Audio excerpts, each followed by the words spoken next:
Hello, everyone. Welcome to a COVID community update. It is Tuesday. I'm Dana Roselli. And I'm Sean McAllister. And, we've been talking to you for the past several weeks about what's been going on here in Las Vegas. Obviously, we know one thing that's not going on is all the entertainment that we've become accustomed to. And there were shows that were set to be opening that are just kind of on pause right now. And today we're talking with the creator of one of those shows. Miral Kotb is joining us from her home in Miami. Miral, how are you? I'm good. How about you? So thank you so much for having me. Absolutely. Sure. So your show, Happy Hour by Iluminate, was set to be opening at Planet Hollywood. At what point did you find out that that was just kind of on hold like the rest of the world is? Well, I was always saying we were living in a creative bubble because we were just so focused on getting the show ready and in such a inspired space that when we went home, we would read about it and we were aware of it, but I think we were a bit in denial. But as it got, I'd say at the beginning of March is when we realized, wow, this is real, and we really need to watch out and take notice of what we're doing. We were set to open March 24th, and it was about March 17th that we all flew home. Wow. And listen, I was looking at some video of this show. It is really cool. Tell us about how this all came about. I know that it's one of your passions that you've kind of created this art form, which has turned into a show. Yes, it's a mix of dance and technology and comedy, actually. So, Illuminate is a company that I created 10 years ago when I wanted to bring my two loves together, which is computer science, software development, and then dancing. And I was really lucky because once I had the product ready, I partnered with some major artists, including Chris Brown, Christina Aguilera, Death Cab for Cutie, the Black Eyed Peas, and so we really had the opportunity to show the world what we were doing. And then we started to go into creating our own shows. And the first show we did was at a theme park, and then we started having a New York residency. And then from there, we went on tour for the last few years and decided it was time to create something new. So when we got to space in Planet Hollywood, we decided to create a show that was just for Vegas, that takes into consideration what people in Vegas come to do. So this one is more of our adult show, I guess you could say.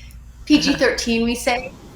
But there's comedians in it, there's dancers, there's shots where the audience could participate in taking shots with the cast. So it's meant to be a time where people are celebrating life, and that's why we call it happy hour, because we wanted it to be a moment where people can just come in and just laugh, smile, and the light suits are so they're very enjoyable to watch, and the energy that the dancers give beyond the light suits is very mesmerizing. So my hope is that when people are there, they spend most of their time with a big smile on their faces, which I think we all And can use.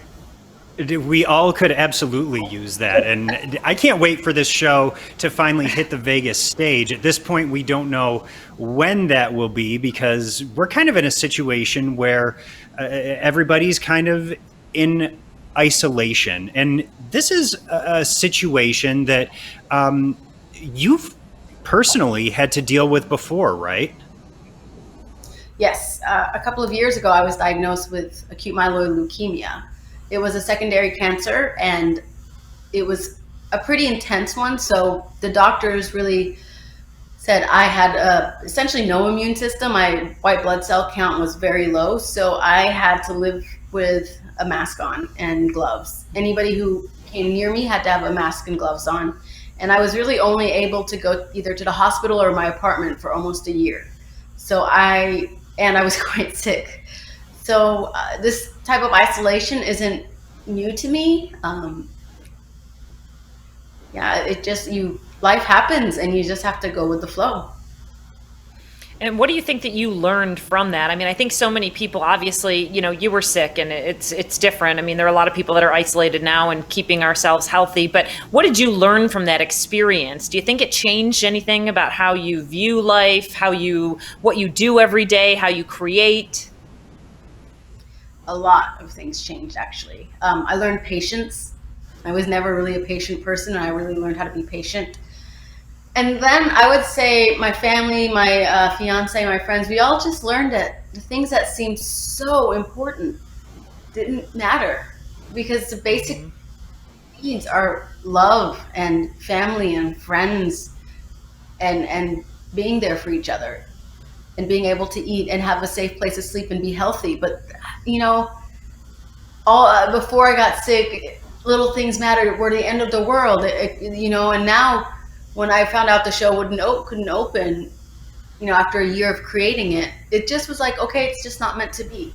And I don't think if I had gone through what I'd gone through, would have been in a place where I could just accept it. So I think I really learned that there's certain things in your life that you can't change. So you have to just learn to accept it and grow from it, and find something positive even in the hardest times.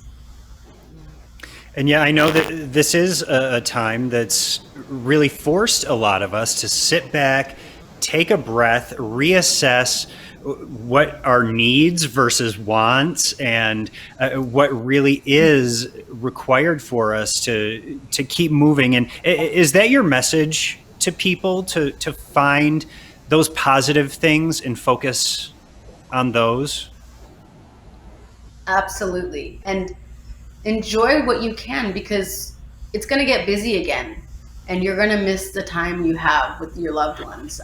I'd never been closer to my parents, friends, and family than when I was actually sick, because we were spending days together, playing cards, talking, watching TV, just trying to pass the time through treatments and the transplant. So when I look back at the time that I was sick, I actually have a bit of a fond memory of just being with my family. And because you don't get that time anymore. Once life started again, I live in LA and Vegas, and my parents were in Texas. And so we just realized that time was precious. So now a lot of people are finding themselves with their families, if you're lucky, or friends. And it's just treasure the time, and learn how to enjoy each other's company, even if you don't talk. Just being in each other's space is really healing.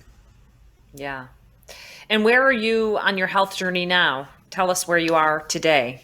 Feeling good and So yes, I'm feeling good. Thank you. I'm in remission. 2 years cancer free, which is a big great. milestone, and just getting tested every 6 months just to make sure that it's at bay, but prepared for whatever comes my way. You just have to be ready. And in terms of the positive things that we should focus on, you're encouraging people to share those positive stories and use the hashtag share your light, right?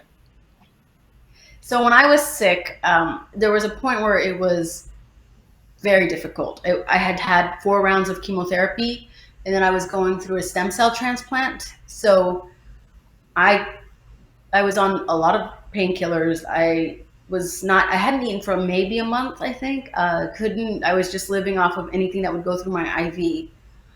And Iluminate was in Saudi Arabia doing a performance. And the dancers, each one of them sent me a personal message just saying that they love me, they're thinking about me, that they're sharing their love and light, and they're there for me. And these messages came from across the globe. And then it started to pick up, and other people started to send me messages. And it was a turning point. I was ready to give up. I was ready to say, I lived a good life, and maybe this is the time to move on. But I realized those messages, they touched me in a very significant way, because they were personal. I didn't have to say anything back. It was just a message I could watch when I was feeling down or it was just getting too hard. So there was something really special about that. And I think that's something that we can do now for each other. Just share our light, share personal messages, share personal little stories, just check in with people.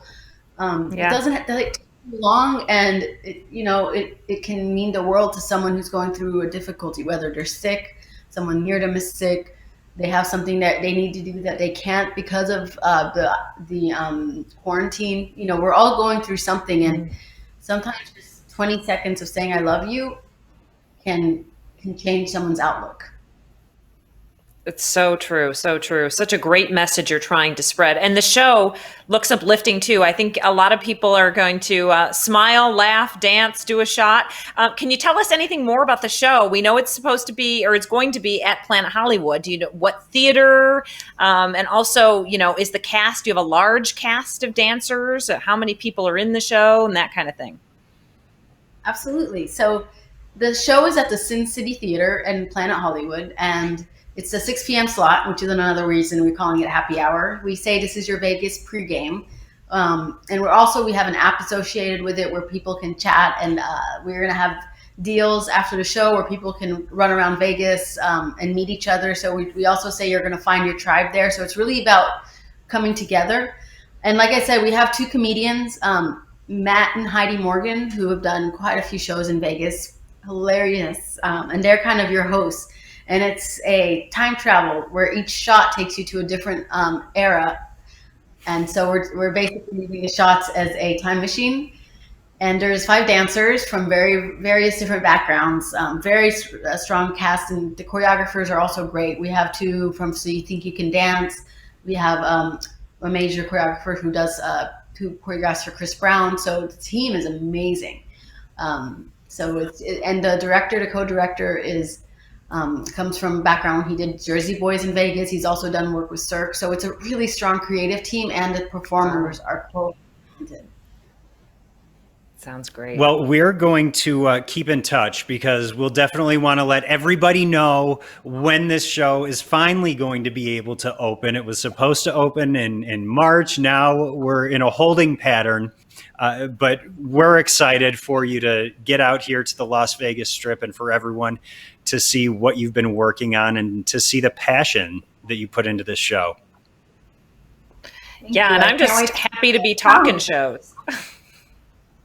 Sorry? I was just gonna say, I'm so happy to be talking about shows. I feel like it's been months and months since we've even been able to talk, and get excited to go somewhere and watch a show. You miss those days, Sometimes it is interesting because we look back and we think, oh gosh, I was so busy. I was running around to this event, to that event, to this dinner, to this lunch. And now, we crave that. So it's really going to be different, but I think it's going to be exciting, refreshing. And I think what more of a perfect time to open a show, but when everyone's excited to live again.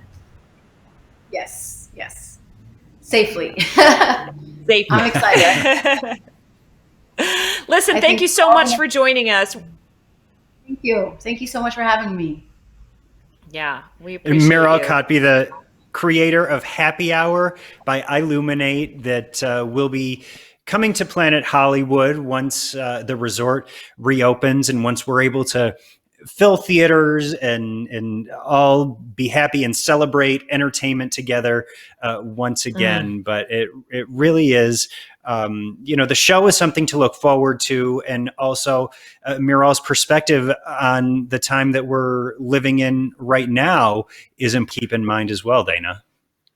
Yeah, definitely. I mean, what she learned and then, was able to take that and be super creative and I'm happy for her. And it was interesting to hear her perspective about when this happened. She was like, oh, well, you know what? It's going to be on hold and we'll figure it out. And I think that's what a lot of us are learning, nothing we can do about it. Stay healthy, do what we can to get better. And then we're going to live our lives again. So we all look forward to that. And we thank you for joining us for this live stream provided by the Vegas Video Network. He's been working hard. Scott Whitney back there. And of course, always available for live streams if you want to book them. So we appreciate you joining us and we hope you have a great Tuesday, everyone. There's Scott.